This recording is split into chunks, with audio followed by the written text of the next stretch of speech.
ये जो बोर्ड देख रहे हैं एलजी में आजकल 32 इंच में बहुत आ रहा है ऐसा बोर्ड, है ना। चलिए मॉडल सब इसी के अंदर है। ठीक है, रख दो। 32 इंच स्मार्ट का है ऐसा बोर्ड, आपको इससे बड़ा वाला टीवी में भी मिल जाएगा इसी तरह का बोर्ड। इस बोर्ड में एक कॉमन बीमारी आता है फॉल्स बूट करने का, यानी टीवी में जब पावर देंगे तो इंडिकेटर ब्लिंक करके बंद हो जाएगा। आपको ऐसा लगेगा कि जैसे टीवी ऑन हो गया, लेकिन ना पैनल सप्लाई निकलेगा, ना ही बैकलाइट ऑन निकलेगा, यानी ना ही पिक्चर बनेगा और ना ही बैकलाइट जलेगा। तो कई सारे रीज़न है इस फॉल्ट में। कई बार क्या होगा कि एमएमसी का फाइल डैमेज होने के कारण ये बीमारी आ सकता है। कई बार ये एप्रोम भर जाने के कारण भी ये बीमारी आ सकता है। अगर आप एप्रोम को इरेज करके लगाते हैं, यहाँ पर ध्यान दीजिएगा, एप्रोम 24C64 नहीं होता है, इसका एप्रोम जो है वो 24C256 होना चाहिए। ठीक है, 24C256 ये एटमेल का है, पता नहीं चलेगा, ध्यान में रखिएगा 24C256। ठीक है, और सैमसंग स्मार्ट वाला सब में अक्सर 24C512 होता है, तो ध्यान देना है। खैर, तो अगर आप इसको इरेज करके मारेंगे तो फॉल्ट कई बार सही हो भी जाता है, लेकिन अगर फॉल्ट सही होगा तो उस समय आपको बोलेगा सर्विस रिमोट से इन स्टार्ट या इन स्टॉप बटन प्रेस करने के लिए, तो वो आपको करना पड़ जाएगा। सर्विस मोड अगर नहीं है तो थोड़ा दिक्कत होगा आपको, है ना। कई बार ये बीमारी हार्डवेयर के फॉल्ट से भी आता है, तो हार्डवेयर का फॉल्ट ही है इसमें। एक्चुअल में पहले से ही ट्रेस कर रखा है इस बोर्ड को, लेकिन इसी बहाने हम लोग इसका वोल्टेज डिस्ट्रीब्यूशन भी समझ जाते हैं। ठीक है ना। तो इस बोर्ड में क्या हो रहा है, पावर सप्लाई से सिंगल वोल्टेज आउटपुट होता है, सिंगल इकलौता 13 वोल्ट। यहाँ पे ध्यान दीजिएगा, 13.2 वोल्ट, 13.2। एक चीज़ और ध्यान देना है, मज़े की बात यह है कि अगर आप यहाँ से ये निकाल देंगे आप, ठीक है, अब अगर ऐसे चेक करेंगे इसमें पावर देखिए, तो यहाँ पर 13 वोल्ट के जगह पर 8.5 वोल्ट दिखेगा। अब लोग कंफ्यूज कि यहाँ पे 8.5 वोल्ट क्यों आ रहा है, तो भैया जब ये मदरबोर्ड से लगेगा और मदरबोर्ड जब चालू होगा तब यहाँ पर 13 वोल्ट बनेगा, ऐसे 8.5 वोल्ट बनेगा, है ना। उस समय पावर सप्लाई का कोई भी ऑपरेशन मत कर दीजिएगा। यहाँ देखिए, यहाँ एक पावर ऑन का पॉइंट है, ठीक है, पावर ऑन का पॉइंट है। यहाँ पे आप 13 वोल्ट से 10 किलो ओम का रजिस्टर पावर ऑन पे जब लगाएंगे ना, तब जाके आपका एग्जैक्ट 13 वोल्ट हो जाएगा। यानी बोर्ड अगर आप बाहर में चेक कर रहे हैं या किसी कारण से इस टीवी में यूनिवर्सल बोर्ड लगाना हो, तो उस समय क्या कीजिए, 13 वोल्ट और पावर ऑन के बीच 10 के लगाइए, तो ये 13 वोल्ट परफेक्ट आ जाएगा। उसके बाद फिर आपको जो भी यूनिवर्सल बोर्ड लगाना हो या बोर्ड को चेक करना हो तो आप ऐसे चेक कर सकते हैं। ठीक है, अब देखिए ये 13 वोल्ट यहाँ पर इन दोनों कॉइल पे आ रहा है। ठीक है, इन दोनों कॉइल पे ये 13 वोल्ट आ रहा है, इन दोनों कॉइल पे ये 13 वोल्ट आ रहा है। देखिए 13 वोल्ट यहाँ पर आ रहा है, तो ये 13 वोल्ट पैनल सप्लाई वाले मॉसफेट में गया, यहाँ डायरेक्ट ये ड्रेन से आउट करके यहाँ LVDS कनेक्टर पे। अब देखिए ये 13 वोल्ट कहाँ कहाँ जाएगा, ऑडियो आईसी में जा रहा है ये 13 वोल्ट। ठीक है, यहाँ पे एक रेगुलेटर है, कहाँ गया, ये है सर, इसमें 13 वोल्ट आ रहा है। ठीक है, ये यहाँ कॉइल से कितना आउटपुट होगा, 5 वोल्ट, 5 वोल्ट। इस रेगुलेटर में देख रहे हैं, इसके अंदर 13 वोल्ट है, इसका आउटपुट कितना है, 3.3 वोल्ट, 3.4 दिखता है। ये 3.3 वोल्ट इस मॉसफेट में गया, ठीक है, बीप दे रहा है, इस मॉसफेट में गया और फिर मॉसफेट से निकल के ये 3.3 वोल्ट EMMC के अंदर जा रहा है। इसका भी ऑपरेटिंग वोल्टेज वही है, यही 3.3 वोल्ट इस रेगुलेटर में आया। 3 पिन, एक नंबर पिन देख ले, एडजस्टेबल है, 37 ओम वैल्यू दिखा रहा है। ठीक है, तो ये 3.3 वोल्ट यहाँ आने के बाद 1.8 वोल्ट EMMC के तरफ जा रहा है। ये 3.3 वोल्ट प्रोसेसर में भी जा रहा है। यहाँ पर 3.3 का पॉइंट दो जगह हम लोग बोलेंगे, एक ये हो गया 3.3 इसको बोलेंगे स्टैंड बाई 3.3, और ये यही 3.3 मॉसफेट में जाने के बाद फिर आउट कर रहा है, मतलब ये आफ्टर स्टैंड बाई 3.3, ठीक है। लेकिन इसका जो सोर्स है, जो जन्म स्थान है, वो एक ही जगह है, यहीं से हो रहा है, लेकिन ये डायरेक्ट जा रहा है तो स्टैंड बाई, और ये यहाँ से निकल रहा है तो आफ्टर स्टैंड बाई। तो यहाँ हो गया 13 से 5 वोल्ट, ये 13 से 3.4 वोल्ट। इस भाई साहब में देखते हैं कितना वोल्टेज आ रहा है। इसमें लगता है जैसे कि 5 वोल्ट आ रहा है लेके,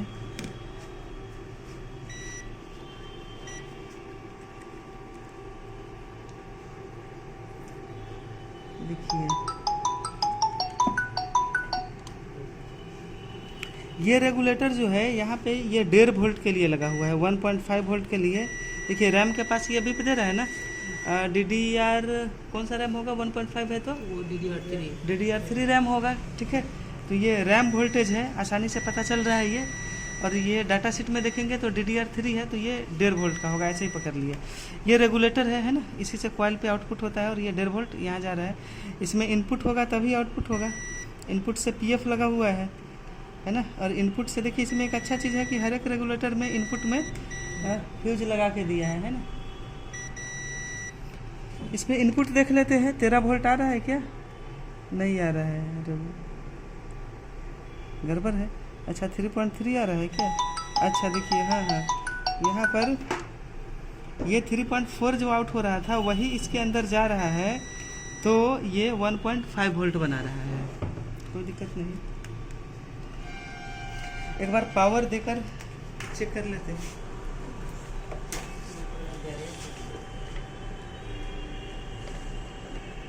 चलिए आ जाइए इधर।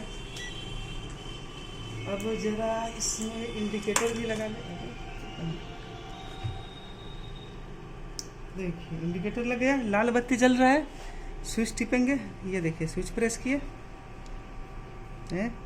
हाँ ब्लिंक किया, ऐसे ही ऑन होता है ना LG का टीवी, ब्लिंक करके रुक गया है, अभी कर ही रहा है, करके रुक गया, ठीक है। अंदर से फीलिंग आएगा कि टीवी तो ऑन हो गया, लेकिन ऐसा कुछ भी नहीं है बंधु, टीवी ऑन नहीं हुआ है।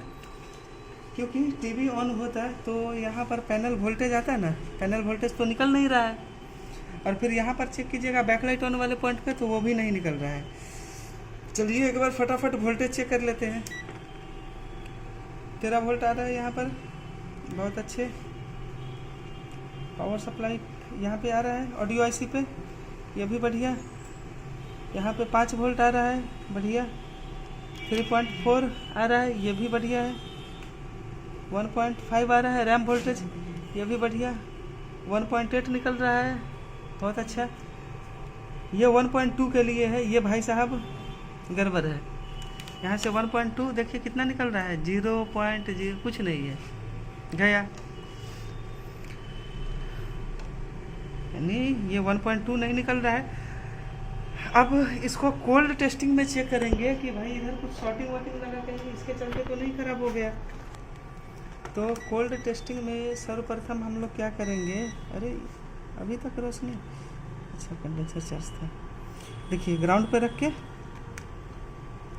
यहाँ पर देखते हैं 1.2 बन रहा है, सॉरी शॉर्टिंग है 1.2 पे, तो शॉर्टिंग नहीं है, 314 ओम के आसपास दिखा रहा है, तो बढ़िया है, अच्छा है। रेगुलेटर का ही फॉल्ट होगा। देखिए रेगुलेटर में इनपुट जो होगा यही PF से होते हुए आएगा। यहाँ पर देखिए छोटा सा एक फ्यूज डाले हुए हैं, ठीक है, यहाँ पर छोटा सा फ्यूज, ये इस बोर्ड का स्टाइल है। इस रेगुलेटर के साथ भी यही घटना थी, जो 1.5 वोल्ट का रेगुलेटर था, है ना, दिख रहा है ना, फ्यूज होते हुए तब इसमें एंट्री मार रहा है, तो सेम स्टाइल यहाँ भी है। अब देखते हैं कि इनपुट शॉर्ट तो नहीं है, तो देखिए क्या हो रहा है, इनपुट वाला कैपेसिटर जो है ये शॉर्ट है। फ्यूज को देखे जरा क्या हाल है, फ्यूज ओपन है, तो स्वाभाविक बात है कि 13 वोल्ट फ्यूज से होके आगे जा रहा है, और आगे कैपेसिटर लगा हुआ है, कैपेसिटर शॉर्ट होगा तो फ्यूज तो ओपन होना ही होना था। तो अब कुछ भी हो सकता है, ये कैपेसिटर भी शॉर्ट हो सकता है, या ये IC भी शॉर्ट हो सकता है। तो हम लोग पहले कैपेसिटर ओपन करके देखते हैं कि शॉर्टिंग हटा कि नहीं, ठीक है। तो चलिए अब ओपन कर लिए जरा, 350 पे रखिएगा।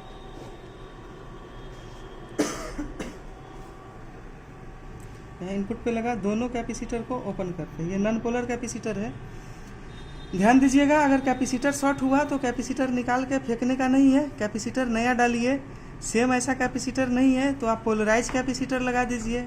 आई बात समझ में? 100 माइक्रोफैराड का पोलराइज कैपेसिटर लगा दीजिए, वो तो मिल जाएगा। एक्चुअल में ये देखिए, ये होता तो है नॉन पोलराइज कैपेसिटर, लेकिन इसका जो कैपेसिटेंस होता है वो लगभग पोलराइज कैपेसिटर के बराबर होता है। यानी ये पिकोफैराड, किलो पिकोफैराड के वैल्यू में नहीं होता है, ये माइक्रोफैराड के वैल्यू में होता है। तो फिल्ट्रेशन का बहुत रोल होता है रेगुलेटर के आउटपुट पे और इनपुट पॉइंट पे भी, है ना। तो ध्यान रखना है, अगर कैपेसिटर शॉर्ट मिला तो रिप्लेस करेंगे। देखिए, अरे वाह, देखिए ये शॉर्ट है, दिख रहा है, स्पष्ट दिख रहा है। तो लगता है जैसे कि केस सॉल्व हो गया हमारा। ये ठीक है। अच्छा ठीक है, तो लगे हाथ कैपेसिटेंस चेक करते हैं कि ये कितना नैनोफैराड का है। देखिए ये मीटर को ना, ये कैपेसिटर रेंज में, फैराड रेंज में रख लीजिएगा। उसके बाद हम लोग सटाते हैं। 1 मिनट, सॉरी।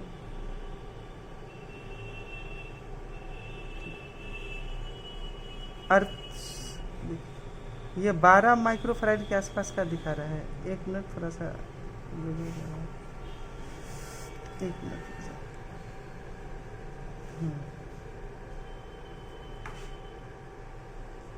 देखिए 11 पॉइंट कुछ माइक्रोफैराड दिख रहा है, माइक्रोफैराड में है।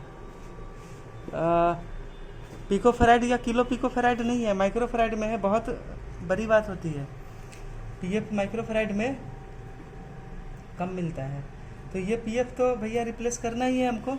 और क्या करेंगे, ये फ्यूज रिप्लेस कीजिए या बाईपास कीजिए, बात बराबर ही है ना। तो फ्यूज ढूंढेंगे, उससे अच्छा है कि फ्यूज को बाईपास करते हैं और कैपेसिटर, जो एक कैपेसिटर बचा उसको रिप्लेस कर देते हैं। ठीक है,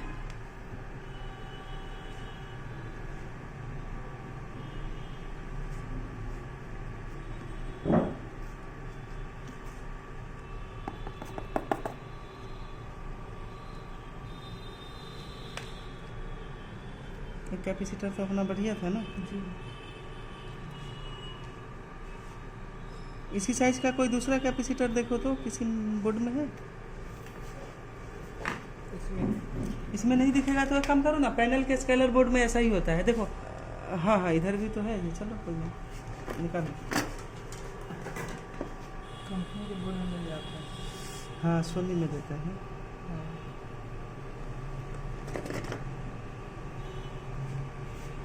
माइक्रोफैराड में वैल्यू है ना। पीछे से वेब फॉर्म फेंकता है ना रेगुलेटर, PWM बेस्ड IC है ये। तो ये नहीं रहेगा तो फिर पीछे 13 वोल्ट में डिस्टोरेशन आएगा ना। कैपेसिटर लगाइए। बहुत लोग का बीमारी होता है, कैपेसिटर उखाड़ के फेंक देगा सीधा, है ना। अगर ऐसा करेंगे तो ऐसा ऐसा फॉल्ट आएगा कि कभी भी समझ में नहीं आएगा। पता चले टीवी चलते चलते आवाज़ बंद हो गया, अचानक से रीस्टार्ट हो गया। ठीक है, माइनर छोटा छोटा गलती के चलते, यही सब गलती के चलते ये सब प्रॉब्लम आएगा। देखिए कैपेसिटर थोड़ा छोटा लग रहा है उसको, लेकिन लगा देते हैं, नहीं चलेगा। ये भी कम से कम 4-5 माइक्रोफैराड से कम का नहीं होगा ये भी कैपेसिटर।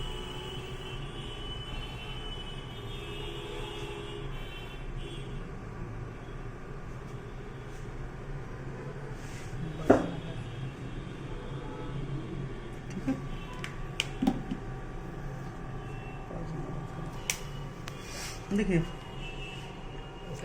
कैपेसिटर बदल दिया। अब यहाँ पे जो फ्यूज ब्लोन था, ये फ्यूज हटा के यहाँ पर बाईपास कर देते हैं, कोई दिक्कत नहीं है। अब इतना छोटा फ्यूज कहाँ से लाएंगे।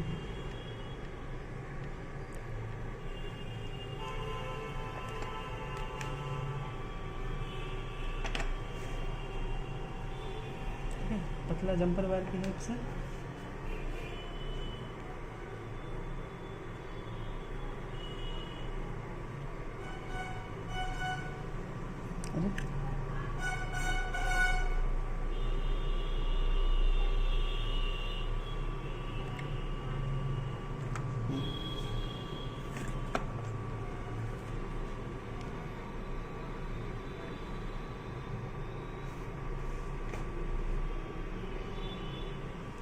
ठीक है।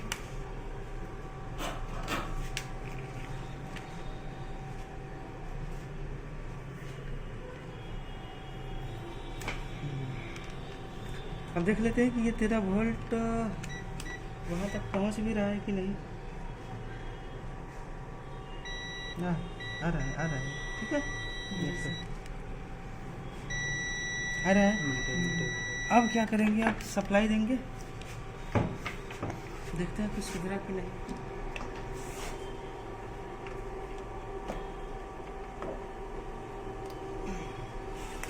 हरा है या सॉरी लाल। स्विच प्रेस करते हैं,